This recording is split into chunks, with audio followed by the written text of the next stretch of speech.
Welcome to the Ancestral Findings Podcast. This is episode 198. Have you ever considered performing an annual checkup on your genealogy? It is something every serious genealogist should do. Put it on your calendar each year to make sure your work is as strong as it can be. Today, I'll talk about how to do a proper genealogy checkup.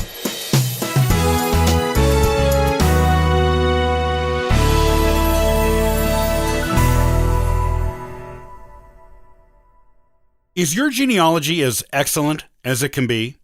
You surely want it to be. It is the goal of every serious genealogist to have their work be above reproach, and only occasionally questioned by other serious genealogists when new source material or research comes to light. In other words, you want your genealogy to be on the level of the professionals, whether it is just for your own family's use or if you intend to publish it one day. Whether you are a beginning genealogist or a veteran, there is a chance you will make mistakes in your genealogy along the way. It is human nature, and also the nature of genealogy. Some sources can be misleading or can be interpreted a number of different ways. You may think you have done a wonderful job of putting your family tree together, but there could be unnoticed mistakes or out-of-date information lurking in there. There's only one way to find out, and it is something you should make at least an annual habit of doing.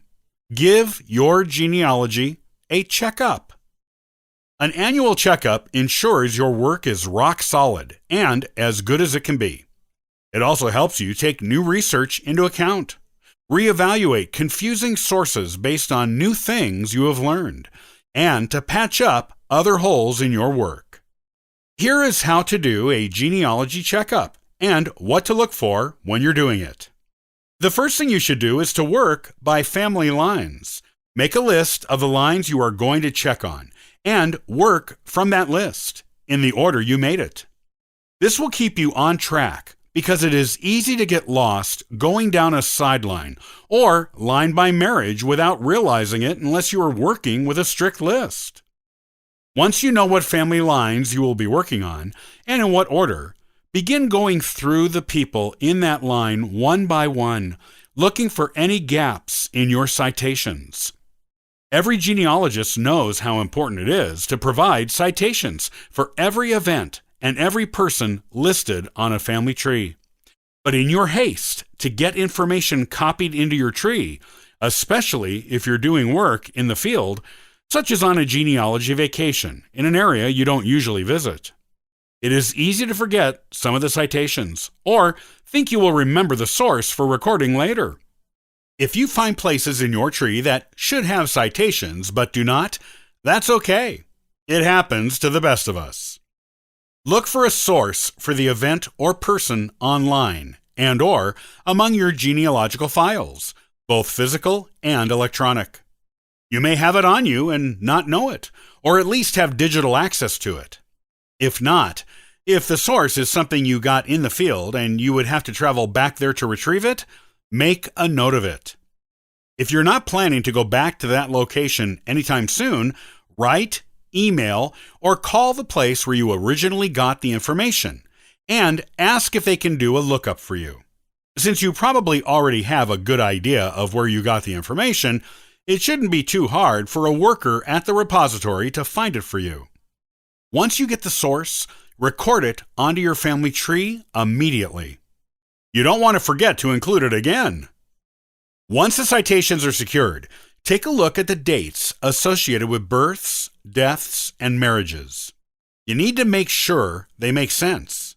Another common genealogical mistake is to record dates incorrectly, such as by dropping or inverting numbers, recording the current year, since you're used to writing it, or otherwise typing a date that doesn't make sense. Make sure children are born in realistic years for their parents to have had children, and make sure children aren't listed as being born before their parents. There are other types of dates that don't make sense you should be looking for because this is a common mistake. You want your genealogy to make sense, so it will be taken seriously. Correct any unlikely or impossible dates as you find them. To finish up your checkup, have another look at sources that may have confused you and areas where there was no information available. A second look at confusing sources may yield new understanding with time and distance.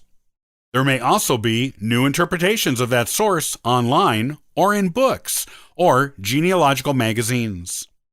If there was no information available on a particular person or event, new research in the genealogical field may have uncovered the sources you need to add that information to your family tree.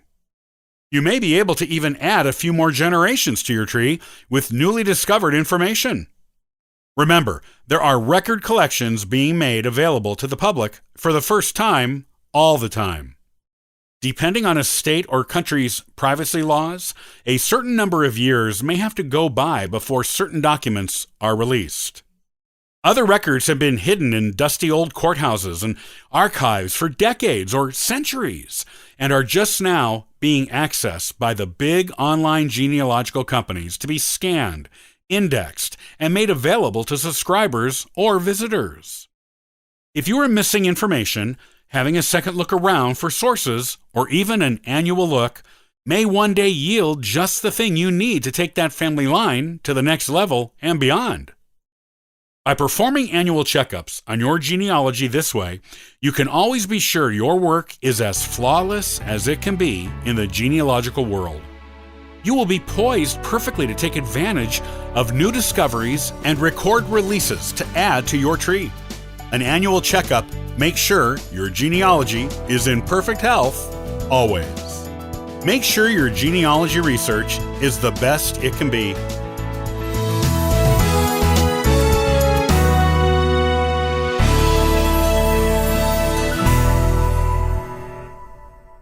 Next time, you'll learn about the most common genealogy blunders and how to avoid them, so your research can rise high. Copyright by Ancestral Findings, all rights reserved.